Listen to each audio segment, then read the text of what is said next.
Hey guys, another inbox review for you coming your way. It's basically connected with the last two videos I basically did. It's all to do with the airliner theme. It's not a modern one, it's an old classic actually that Airfix just re-released around about a month and a half ago. And I'm glad it's come back out actually, because it was highly sought after while it was out of production. And believe it or not, I've actually got two more on hold. Because I want to do them in two different schemes, or three or four actually, before they stop production again like they did with the Vanguard, which I'm sorry to see is out of production again. So needless to say, the prices on that have gone sky high again. And again with their 707 they reissued, that's now ceased production. So I'm going to grab one or two of these little babies before they're gone again. So yeah, but anyway, getting back in hand to what I was going to say. Let's see if this camera doesn't fling out the holder again like it did last time I just tried to do a video. It's an old classic one. It was the first airliner to have an automatic landing system, which should give you a clue. Very successful in its career, although sales wise the 727 beat it once it cottoned on, because the airline involved decided to have it's a short medium range haul aircraft as opposed to a long range. And I think my camera's about to ping out again. Yeah,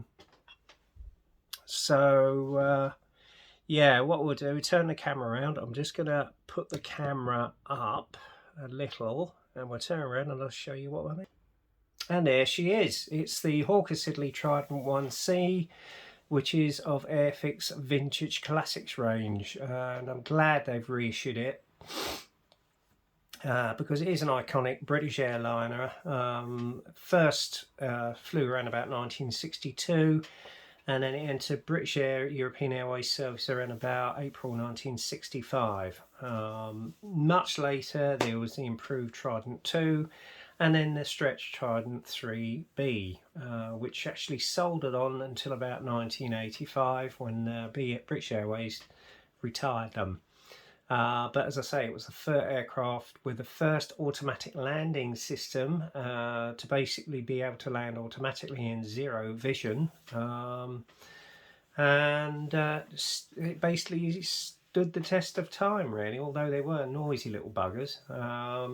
A bit like the old BAC 111, which I'm hoping Airfix are going to reissue next year, or as everybody knows it, the Pocket Rocket.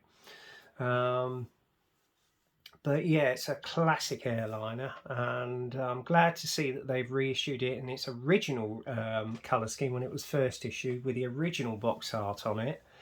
But there is one slightly minor disappointment, which I'll point out in a bit. But again, I'm going to get two or three more of these, and basically do them in different airline schemes such as Cyprus Airways, Channel Airways, and I think there was Eastern Airways, I can't remember, one of them anyway. And also I'm going to have one in the old Speedjack BEA scheme as well. So without further ado, we'll get on with the inbox review. This is going to be one of two videos. The second one is going to be one of its successors, which I'll go into again, which is connected with the BEA sort of theme, as it were. So without further ado, a small box. As you can see, it's a small kit and a fairly small aircraft in comparison to the A380, which it basically overwhelms this aircraft. As I say, they you know, it's good that they're reissuing these old classic airliners, and I'm hoping that they're going to reissue their VC10, because that would be awesome. So maybe that's one for the future. And also their 747-100, the 707, I don't know if we're going to see that one again, because they've already reissued that for a few years. The DC10 I'd like to see back again. The TriStar, definitely. That was a classic, as well as amongst some others. So we shall see.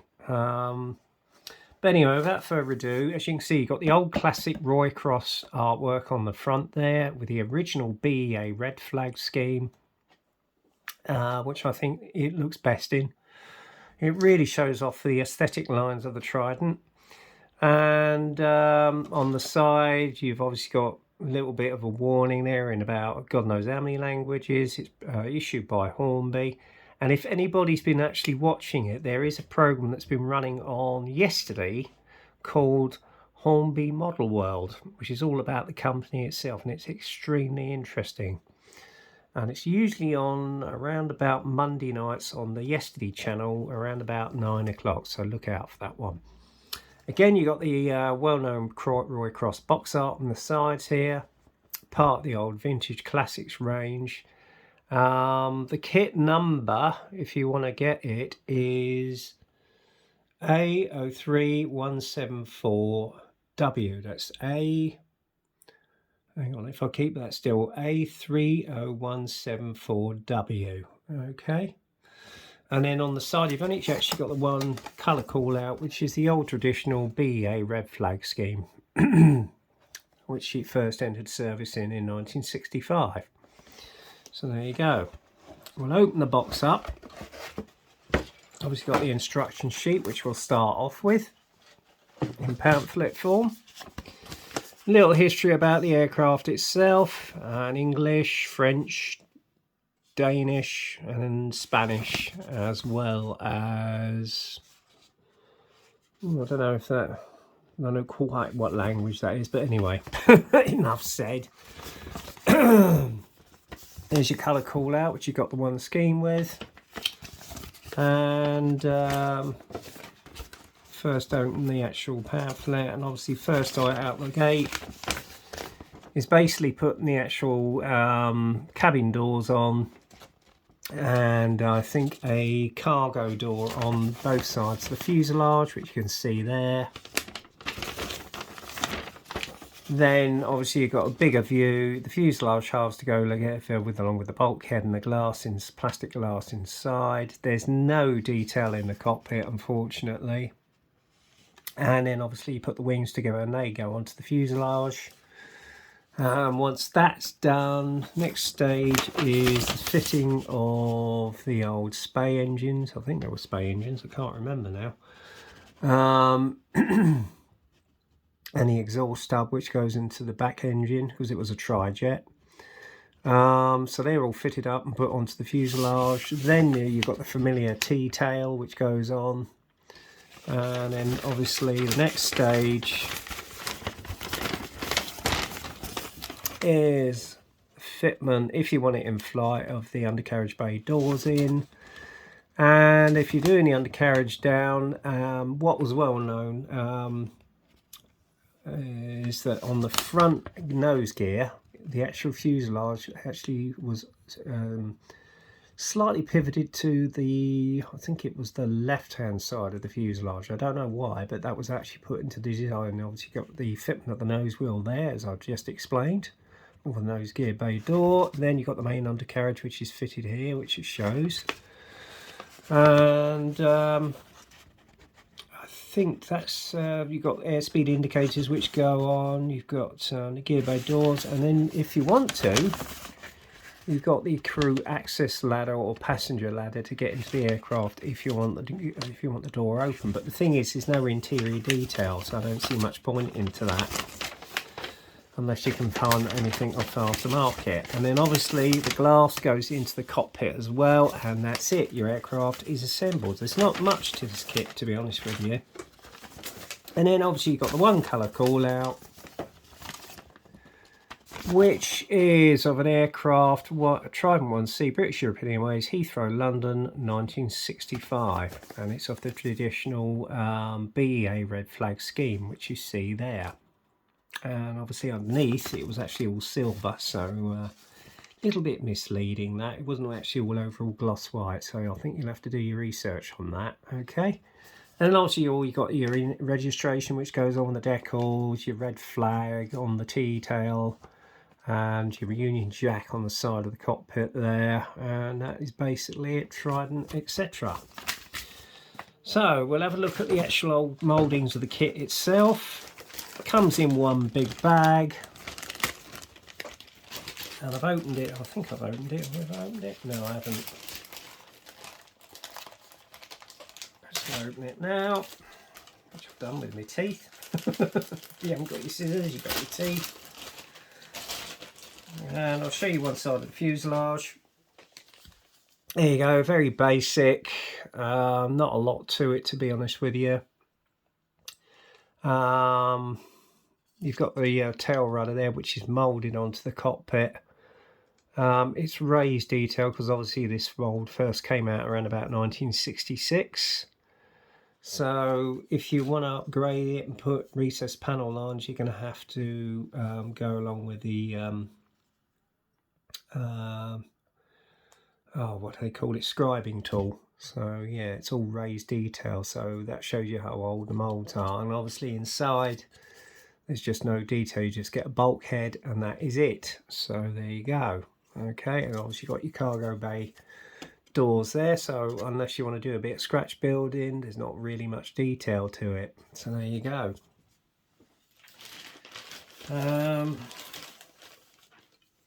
Obviously you've got your T-tail, the upper part there, again it's raised detail.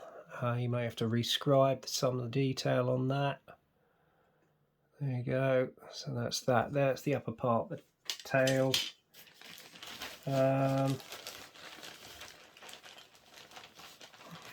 Some of the bits are loose in this bag, so bear with us.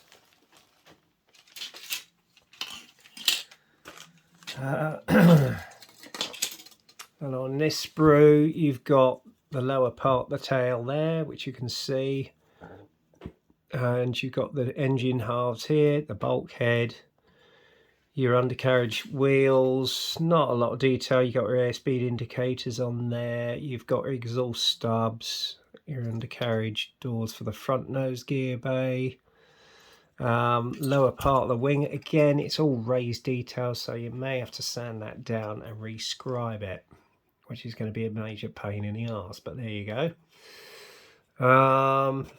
Sylvie, that's all joys modelling. That's the upper wing there, which you can see. Okay, so that's basically that. And then obviously on the last sprue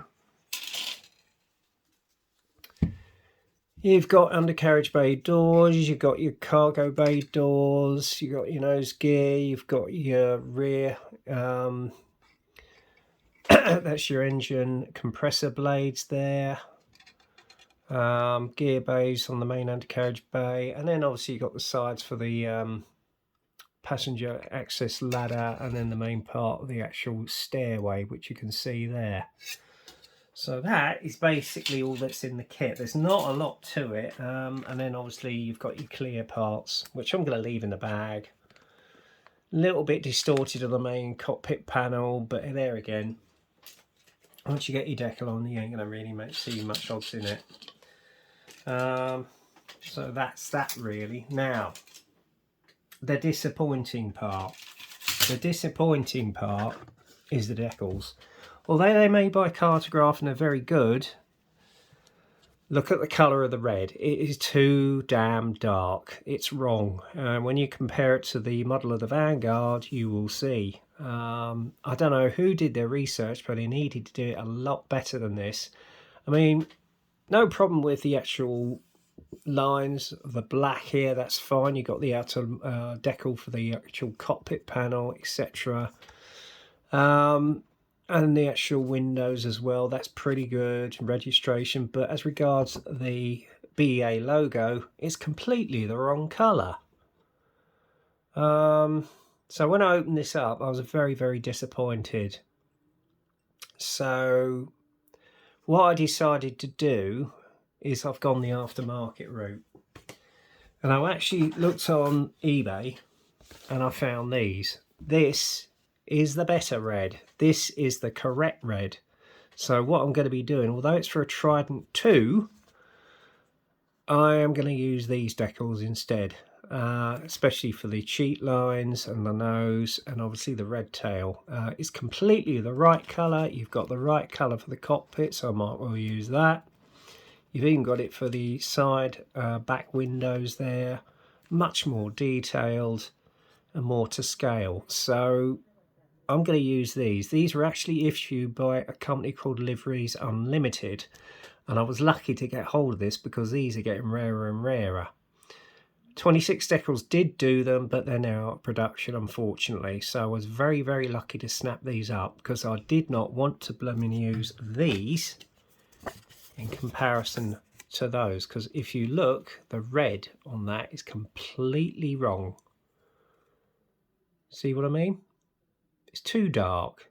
So there we go. That's the only downfall in this kit. Other than that, I mean, once you get the kit together, it basically goes together very well, and it represents a lovely model of the old Trident. But that was my only disappointment in the kit, is that whoever they got printing the decals, and I don't think it was Cartograph, got the colour of the BEA red logo completely wrong. So yeah, that was a bit of a downturn on that. That's the only sort of drawback. So what I would suggest, guys, is just shop around for a appropriate set of decals. If you can get this set by a company called Liveries Unlimited, then by God, go and get them. All right, because that is correct. Okay. Other than that, I'm glad I got it in my stash. I'm going to get a few more in because I've also got a set where I can use it for the old speed jack scheme. Which was the last colour scheme that was used on the old BA aircraft before they obviously amalgamated with BOAC and became British Airways. But apparently the reason they were doing that was because basically BA were nearly about to go bust. So BOAC, which was the market leader then, hopped on board, decided to amalgamate, and now we have British Airways, who have been with us ever since. So yeah.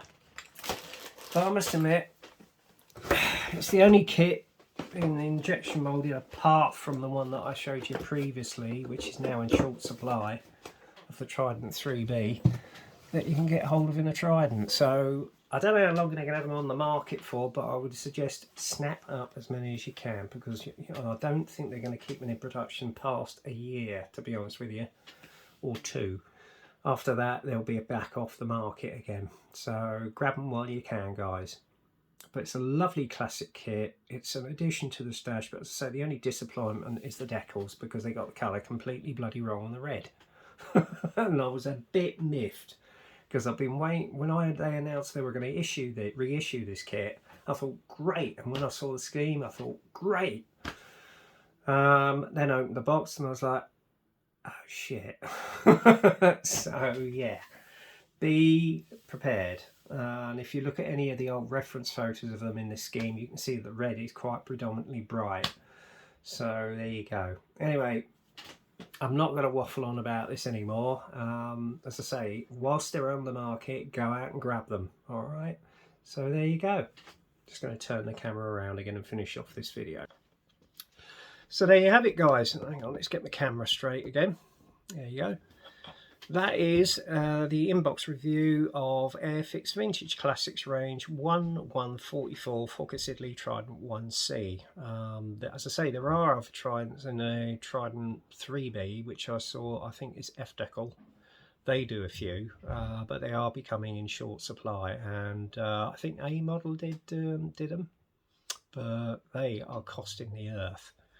That's the only other injection moulded kit you got, the Trident. So yeah, they are not exactly cheap, to be honest with you. What they're like in terms of a kit, I don't know, because I haven't actually got one. So we shall see. But your best bet at the moment is the old Airfix Trident 1C and F-Decal Trident 3B. So there you go. Anyway, that's it for the end of this kit review. As I say, there will be another one coming up. I'm going to get this one uploaded and possibly film the other one tonight. Maybe get it released tonight, but if not, it'll be tomorrow.